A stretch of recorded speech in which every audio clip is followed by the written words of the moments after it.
কাউকে জাদু করলে নষ্ট করবেন কিভাবে?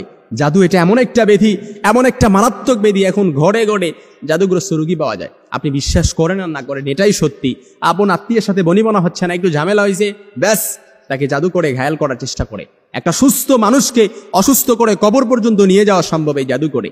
এজন্য মনে রাখবেন, ব্ল্যাক ম্যাজিক, জাদুটনা বান যদি আপনাকে করা হয়, এটাকে নষ্ট করবেন কিভাবে? আপনি সহজেই নষ্ট করতে পারবেন।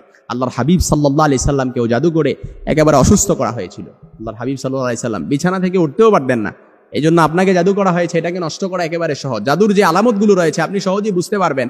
আপনার মেজাজ যদি হঠাৎ গরম হয়ে যায়, আপনার পুরো শরীর যদি ব্যথা করে, জ্বালা পোড়া করে, কিংবা আপনি যদি খারাপ স্বপ্ন বেশি বেশি দেখতে পান, আরো জাদুগ্রস্তের যে আলামতগুলো রয়েছে, আপনার কোনো কিছু খেতে ভালো লাগবে না, তারপর পুরো শরীর শুকিয়ে যাবে, তখন আপনি সাথে সাথে এই জাদুটা নষ্ট করার জন্য আপনি যদি এটাও করতে পারেন, ইনশাআল্লাহ নষ্ট হয়ে যাবে। আল্লাহর হাবিব সাল্লাল্লাহু আলাইহি সাল্লামকে জাদু করা হয়েছিল পুরুষ গাছের, খেজুর গাছের কাটি দিয়ে, তারপর মাথার আঁচড়ানো চুল দিয়ে, তারপর কি চিরুনি দিয়ে, এটাতে 11টা গিট্টু দিয়ে, তারপর জারওয়ান নামক কূপের মধ্যে ফেলে দিয়ে আল্লাহর হাবিবকে জাদু করা হয়েছিল।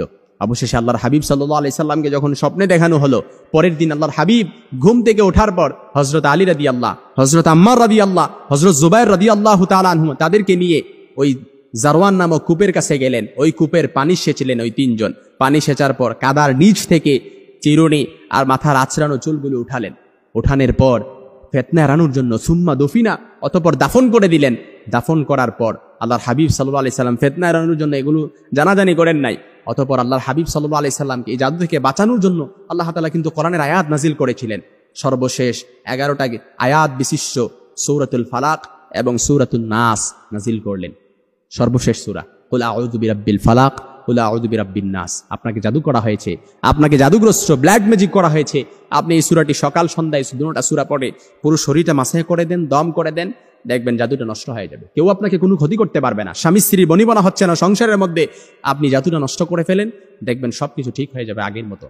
সংসারটা একেবারে শান্তির স্বর্গরাজ্যে পরিণত হয়ে যাবে। কারণ জাদু এটা এমন একটা ব্যাধি, আপনার পাশের আশেপাশের আপন আত্মীয় স্বজনই আপনাকে জাদু করছে, আপনি বুঝেন না। কারণ জাদু করার জন্য কিন্তু আপনার শরীরের কোনো অংশ লাগে, হয়তো চুল লাগবে, আপনার জামার আস্তিনের কাপড় লাগবে, এরকম অনেক কিছু লাগবে, যেগুলো আপন আত্মীয় স্বজন ছাড়া কিন্তু এগুলো কালেক্ট করা সম্ভব না।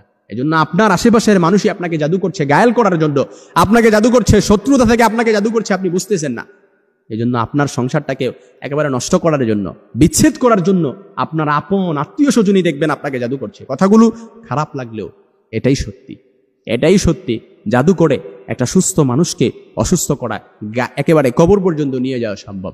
এজন্য জাদুটাকে নষ্ট করার জন্য সূরাতুল ফালাক এবং সূরাতুন নাস, কোরআন আল কারীমের সর্বশেষ 2টি সূরা সকাল এবং সন্ধ্যাবেলা পড়বেন, পুরো শরীরটা মাসাহ করে দিবেন দাম করে, দেখবেন একেবারে জাদুটা নষ্ট হয়ে যাবে, কেউ কোনো কিছু ক্ষতি করতে পারবে না ইনশাআল্লাহুল আজিজ।